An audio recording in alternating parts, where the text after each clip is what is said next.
On a brilliant and warm day in the heart of Silicon Valley, more than 350 educators gathered for a unique, all-Latino discussion of a pressing question. Why do Latino youngsters continue to lag behind on almost every academic subject? And how could these educators turn things around quickly?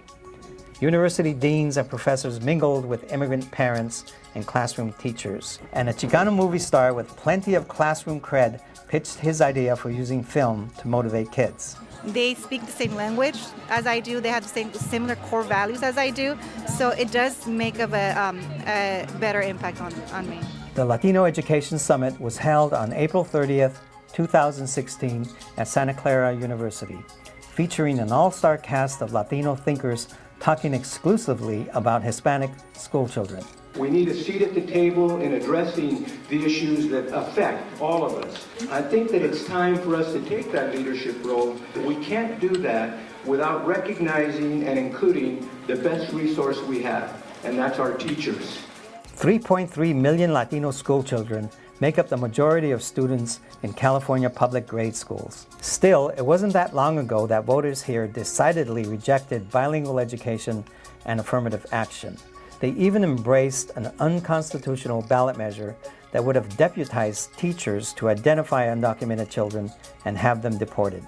Alum Rock School Board member Isao Herrera said education conferences in the past seldom included Latino experts because organizers said they could not be found. We were shocked.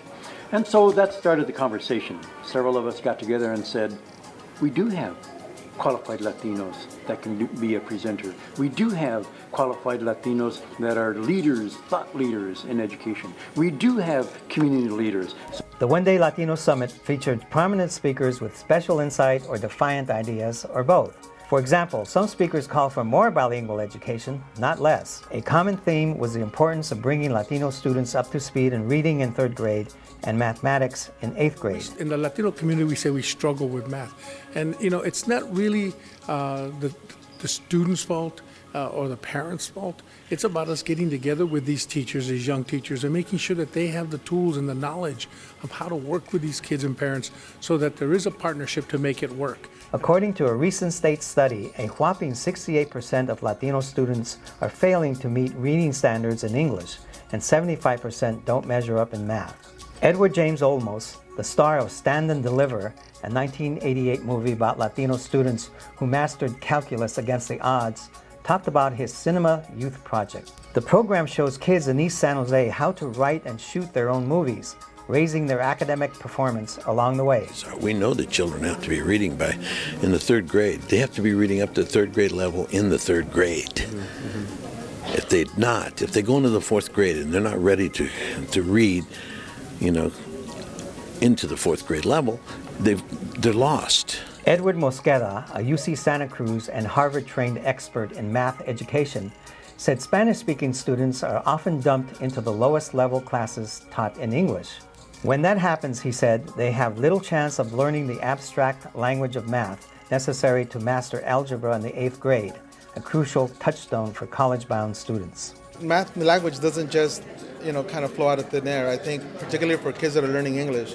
And so one of the things that's really important is that as teachers, that we provide guidance on developing the language of the math classroom. In other panel discussions, parents heard practical advice on getting what their children need most from their teachers and schools. Yo quiero aprender acerca de cómo como madre puedo ayudar y abrirle ese camino a mi hijo hacia las universidades. As the conference ran its course, young Latino teachers and parents said the summit lived up to its promise. They left inspired. And coming to things like this, it's just that constant motivation and re-energizing you about why you're doing this work. And that's what I came here to find, that constant of validation of the work that I'm doing. A couple of issues. I think a better understanding of the needs of this particular community and perhaps not only the needs, but also the resources that they come to the classroom with. I think that becomes an obstacle. On another front is certainly the absence of the number of Latino teachers that are working with this community. Our hopes are to try and recruit more Latinos to go into education, to become classroom teachers, and serve the community in that fashion. Closing the summit on a high and determined note, 45 educators signed a resolution in support of doubling the percentage of teachers of color in Santa Clara County in 10 years. Plans are underway for the second Latino Education Summit in spring 2017. For the Foundation for Hispanic Education, I'm Joe Rodriguez.